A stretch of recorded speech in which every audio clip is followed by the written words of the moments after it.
Dealing with the past, anger, and regret. What is the nature of anger? Anger is the emotion that arrives when you are resisting what is, when you have the feeling that what happened, what was said, what was done was bad or unfair. By definition, you think things should have happened differently, gone differently, been said differently, and that it should not have happened this way.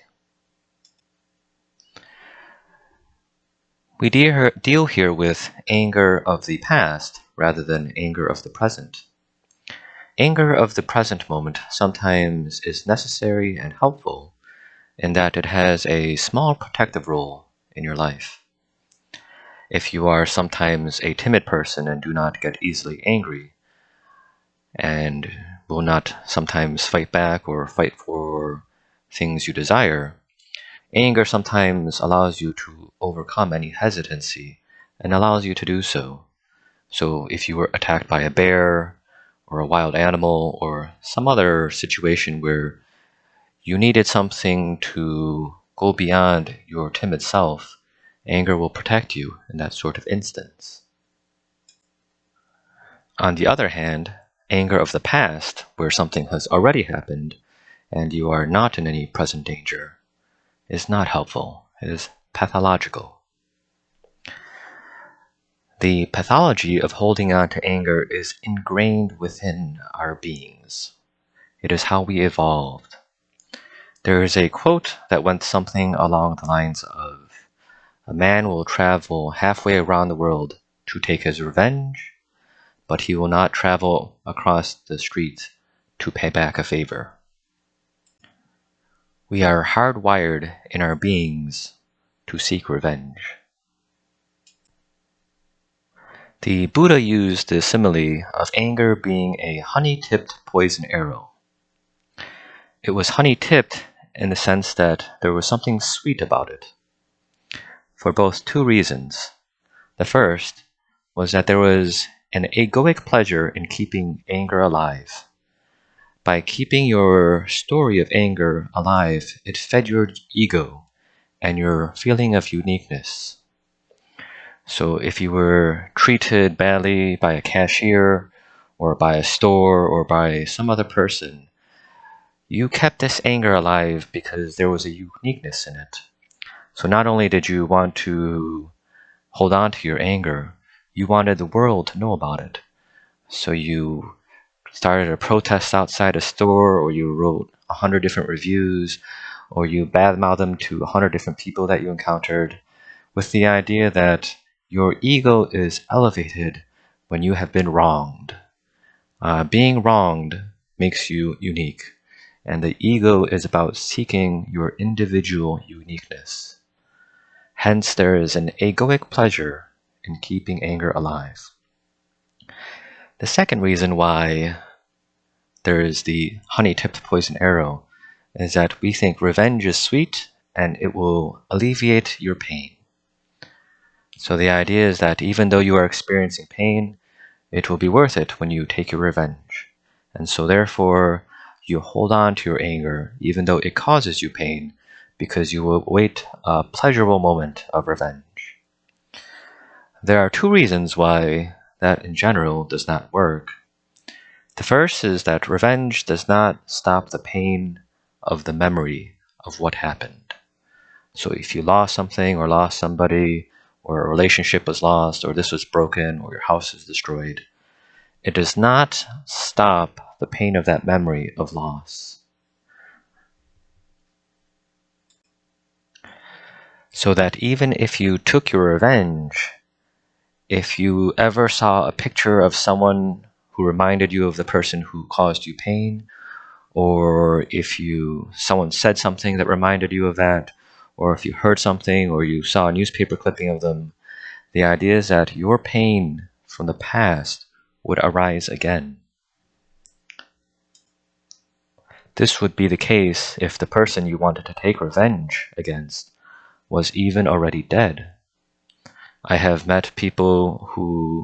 met someone who was 80 years old who was still angry about the way her mother was treated. But this all happened about 60 years ago, and everyone involved in that story has long since passed away. And yet she kept holding on to that anger even 60 years later. The second reason why revenge does not alleviate your suffering is that it does not bring back what was lost. So whatever was destroyed, whatever happened, whatever was broken, whatever has changed, it is not brought back once you take your revenge. The idea is change has already occurred, and it cannot usually be undone. Something to realize, and this goes back to our first talk of suffering, is that the source of your suffering is not due to the cause of your loss, but a wrong view of impermanence. So if you remember dependent origination, everything started with ignorance. Ignorance was the start of all suffering. So the wrong view of impermanence means that you thought something was permanent when in reality it was impermanent. It was always going to be lost someday. Someone was always going to die, something was always going to be broken, something would fall apart, something would change. The idea is change is inevitable.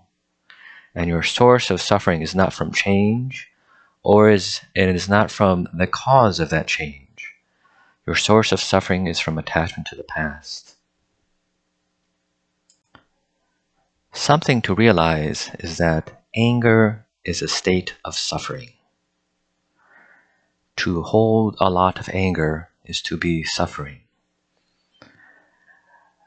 You can ask yourself, you can ask other people around you, do you know anyone who is very happy and at the same time very angry?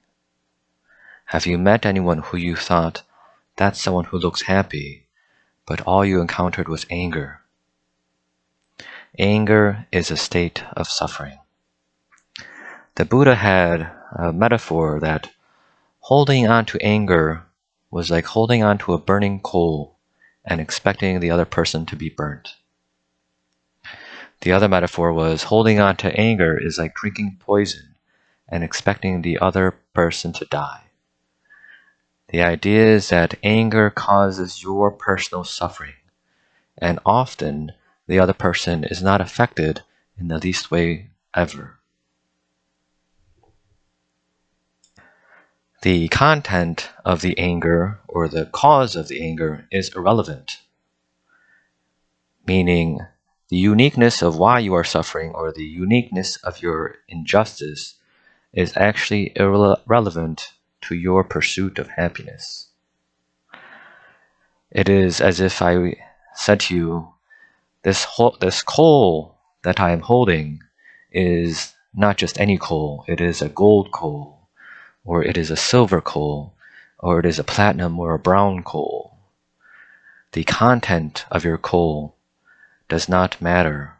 What matters is that it is burning your hand as long as you hold it. The idea is to let go of the coal, regardless of how special the coal is, because it is causing you suffering. The nature of anger, it has a quality of being blinding. It prevents you from seeing, it prevents you from sizing up and judging accurately. It inflames you sometimes very quickly, and it prevents you from thinking clearly. If you have an argument with your friend, the last thing you will think about and the thing you will only think about is that argument.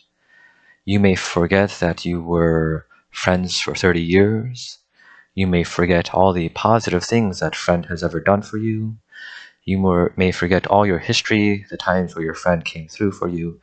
Everything is forgotten. And the only thing you are not blind to is that last argument that you had, or the last thing that they did, or the last whatever it was that caused your anger. Even if you are angry at your parents, you are going to forget all your childhood where they raised you and fed you, and all the things they have done to support you. And all you will remember is the one thing about them that made you angry. Thus, your anger has a quality of blinding you to all good things in other people. When two people have an argument or a discussion or debate and both sides are angry, nothing can ever come of that. No sort of progress can be made. And generally, when two people are angry at each other, all they do is lash their anger at each other. But if one person is angry and the other person is calm, then sometimes the calm can unwind the anger of the other person, and the other person can become rational again. So what is the way of dealing with anger? In a word, it is basically forgiveness. Forgive the anger and let go of it, and you will no longer suffer from it. It is not revenge that stops your suffering from anger, it is forgiveness. This is where the Christian philosophy of turning the other cheek is actually quite relevant. You are not forgiving and turning the other cheek for the sake of the other person. You are doing it for the sake of yourself so that you can let go of your anger. Understand that your forgiveness is for yourself just as much as it is for the other person. Your forgiveness is a much more thorough curing agent than revenge. Because if you forgive and truly forgive, even if the memory of that pain comes back, you will not express anger or feel anger. Even if you have lost something and it cannot be brought back, your forgiveness will relieve you of that pain.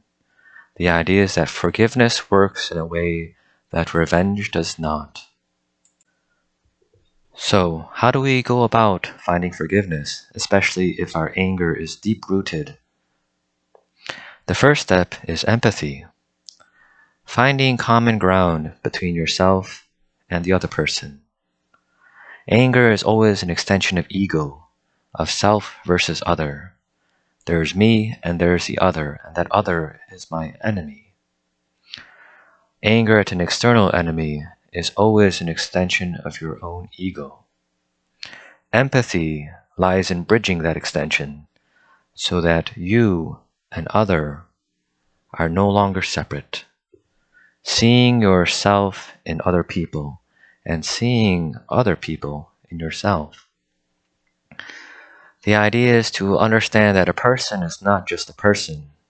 A person is a summation of all their experiences and their nature and their genetics and all those things. Meaning, we are a product of our environment, as well as our choices, as well as the people around us, as well as all these other things which influence us. Understand that that has a great deal in how we have become who we are. If you came from a long line of alcoholics, where the past 10 generations were all alcoholic, what is the chance you would be a sober individual without a good struggle? If you came from poverty and you were born in the ghetto and all the people around you were ignorant or dealt drugs or were criminals and all sorts of things, and you had no access to jobs or schooling or good education or things like that, what is the chance that you would turn out well? If all your friends were gang members, what is the likelihood that you would not also be caught within that? If you grew up and all your family was full of racists or unethical people, what are the chances that you would not become the same? If, on the other hand, you were born into privilege, you were born to great wealth, is it not likely that you would also gain arrogance from that? Is it not likely also that you would also become attuned to wealth and would have difficulty with living with modest means? Would it not also be likely that you would look at people with lesser means as lesser people? Is it not likely that you would act in a more entitled way, thinking of your own self-superiority because you had more material goods?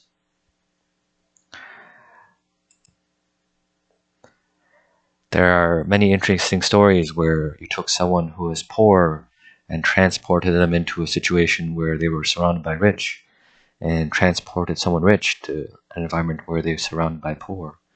And you note that their characters change. They change not because they were forced to. They change because some of their character is a natural product of their environment. And so the idea is to see yourself in other people, and other people in yourself, and that other people can change just as the way you can change. And not to see differences in self and other. So if I saw someone who is greedy and arrogant, I will look at myself and say, I am like that person. I am also someone who possesses greed and arrogance. It is simply a differential of size which separates us, meaning I am slightly less greedy and slightly less arrogant than that person, but those things exist in me just the same. If I see hateful or racist people, or people who treat others poorly, I understand that I also possess hatred. I also have some ignorance in myself. And it is only a degree of size which separates myself and that person. Thus, it is a matter of ego, where I differentiate myself in them, saying, because I have less, I am superior. Because he has more, he is inferior. The next step after empathy is to find compassion. The idea is understand that that other person, even if he is richer than me or has more resources or is in a better spot with more material goods, understand that that person suffers as well. That all have their suffering, rich and poor alike. We just suffer in different amounts. Understand the nature of the human condition is to be bound by suffering, and this is something that unites all of mankind. It is helpful in the Socratic philosophical tradition to see the world as wise and ignorant rather than good and evil. There is a maxim that people always do what they think is in their best interest, but people do not always know what their best interest is because of their judgments. Meaning, if you see the good in the world as material goods, and you steal my material goods because you think that is best, it is because you have done that thinking that was best for you. There is a maxim both in Stoic and Socratic philosophy. People always seek what is best for themselves. The error lies in knowing what is best for ourselves. The problem is with measurement, so that if I, alongside another person, gaze into the distance and try to measure the distance between two objects, people with different abilities will be able to judge accurately or inaccurately. And this weighing of what is good and what is bad for oneself, our errors lie along this trajectory. But that all individuals always do what they think is in their own interests. Even people who murder and kill, they do so because they think that doing that is in their best interest. Because they are either attached to life, have a desire to live, or desire some other thing which they think will bring them happiness. The idea of much of the world is mistaken in what brings happiness, and we chase it in all sorts of different ways. And we each chase it in our unique way, thinking we know the way to happiness. Thus, both wise and ignorant people both seek to benefit themselves, but where some compared to others are erroneous in their judgments because they do not have the ability to weigh and measure as other people. Therefore, it is easier for one to forgive if you look at someone not as good or evil, but as wise or ignorant. If you saw a child misbehave and do something that was not wise, you do not have a great anger or hatred of that child because you understand that that child is ignorant and does not know any better. There is a great quote by Confucius that is, the gentleman does not judge other people the way that he judges himself. He judges other people according to their potential. Meaning, if someone is born with a low IQ or has a very poor education or things like that, you do not assume him to be genius and expect great things out of him. If someone is born with a very high potential, you may be much harsher and judge them more strictly because you expect greater things out of them. So some people who are more amongst the common variety, if they behave in a way that many common people behave, you do not expect anything different because their potential may not have been very high to begin with. The example that I remember that was given was if a teacher in the countryside had different students, if the son of the farmer who had very kind of low overall potential, if he got a C in his test, you congratulated him and told him he did very well. But if the son of a scholar got a B, but was capable of an A, you scolded him and said you could do more.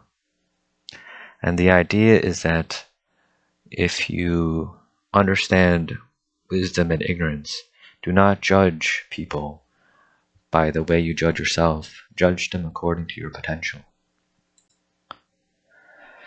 Another way which helps people deal with anger is sort of optimism, of seeing the world through a kinder eye. As we said in the first talk, for the Stoics, your judgments and impressions, these were one of the things that were within your control. So how you see the world and how you look at it. If you see the worst of people, you will have much cynicism and anger, and you will suffer accordingly. So if someone is tailgating you while you are driving, you could approach that in different ways. You can see them as an enemy, as a terrible person, as an evil person, and say, these are terrible people who are tailgating me. Or you could think to yourself, maybe there's a reason for it. Maybe this person has a pregnant wife in the back seat and they're about to deliver labor. Maybe this person is rushing home because they received a phone call from their school that something is wrong with their child. Maybe this person, is late for something very crucial and important. If you assume the worst, you may get into a road rage battle, and you may have conflict, and every time you have something that reminds you of that incident, that anger will arise again. If you assume the best and assume that it is not a bad person behind you, but a person in need, you pull aside, you let them pass, and you do not think about it again. It does not bother you again. The Buddha once said something about that one should let anger wash away as if it were a river, so that it arises momentarily but is let go right away. There is another maxim that is important to keep in mind, and that is, the way you see the world is the way that you will see yourself. If you see the world in a cynical and a judgmental way, it is also the way you will look at yourself. They say that perfectionists, those who expect perfection from other people, they also do the same of themselves, and they are the ones who punish themselves the most. Remember what we said from Thoreau, that the mind is one's worst master. So how you look at other people how you judge them. When you are done judging them, you will judge yourself the same way. If you are kind to others and see them in a kind light, you will also look at yourself in a kind light. You will look at all your own failings and shortcomings in a kind light. And if you accept others as they are, you may be able to accept yourself as how you are. There is a line from the movie Run by Night where he said something like, "What you put out in the world is always what comes back to you, but never in the way that you expect." In the same way that you deal with anger of the past towards someone else, it is a similar way where you deal with regret or shame or humiliation or any of these kind of things. The idea is you, instead of feeling anger towards someone else, when you have regret, there is a kind of anger towards yourself. And so you have to go through the same process. Empathy of yourself, understanding that you are a product of your environment, the people around you, and all these other things. And while you made choices that you may regret, understand that sometimes at the time you may not have been in a position to make a better choice. Have empathy for yourself. The next step, again, is to have compassion for yourself. Understand that just like other people are suffering, you are suffering as well. And the last step, again, is forgiveness. To forgive yourself for what happened, just as you forgave other people for what happened. There's a very interesting analogy in the book The Untethered Soul, where he talks about the nature of anger and suffering and all the events that cause problems in one's life.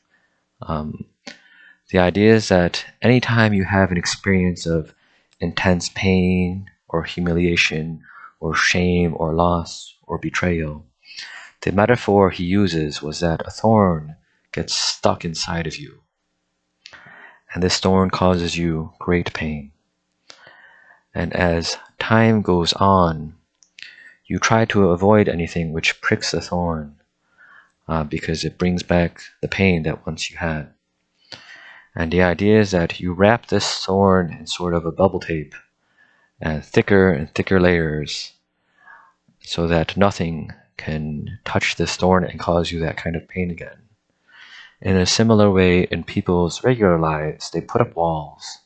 They put up walls so that they can't let people in, because letting someone in the past has caused them great pain. And so someone goes through life wrapping themselves in a great layer of bubbles, and as a result of putting up enough walls or putting enough bubbles, they do not experience pain for a very long time. And then one day something happens where something touches them, and it makes its way past all that bubble tape, all those walls, and it reignites that pain again. And you suddenly understand all those walls and all that bubble tape that you put around the thorn did not stop the pain. And so the idea was, rather than ignoring it or trying to put bubbles around it, or trying to not remember it by doing other things or distracting yourself, the idea was to experience your pain and pull out the thorn and allow yourself to heal.